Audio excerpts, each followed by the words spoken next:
Magandang umaga mga idol. Nandito po tayo sa harap ng Buso-Buso. Sa may harap po ng bulkan. Ang time check natin is 7:30. Yan mga idol. Dahil kanina po 4 AM to 5 PM ay umulan po ng abo din sa atin sa Buso-Buso.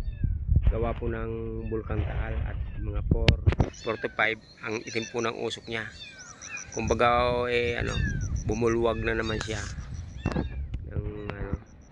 ng putik at usok kanina.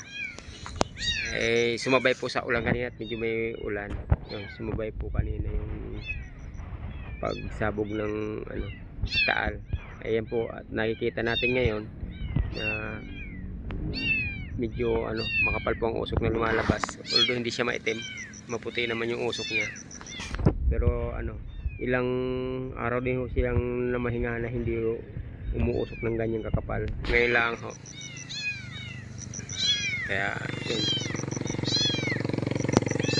Update natin yung mga kababayan natin na siyempre yung mga hindi nagtatanong dyan, update natin. Ito yung sitwasyon ng Taal natin ngayon. At nagbugalwak na naman kanina ng araw.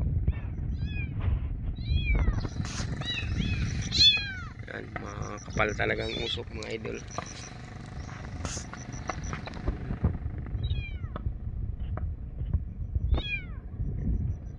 Nandito po tayo sa may palusong ng Buso-Buso. Yan po, kitang-kita. I-zoom natin. Yun, kapal po ng usok na lumalabas ng bulkan, sa bulkan ngayon. Ayan po. Animoy ulap po yung yung lumalabas. Kapal. Pero maputi naman ho siya dahil nga kanina nakalabas na ho yung smog at putik. Ngayon yung pumapalit na yung maputing usok. Yan po. Yan.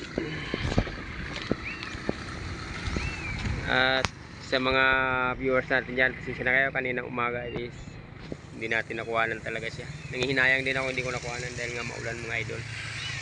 Medyo umuulan. At saka medyo may kalayuan ako kanina.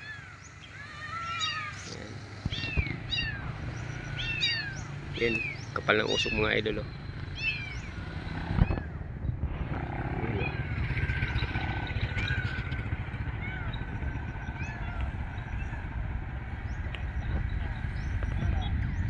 Yan mga idol, yan ang ating latest update po ngayong December 3.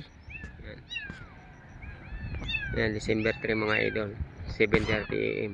Yan po ang latest update natin ngayon. Makapalang usok na lumalabas sa bulkan Taal. Hanggang sa muli, Leroy ng mga idol.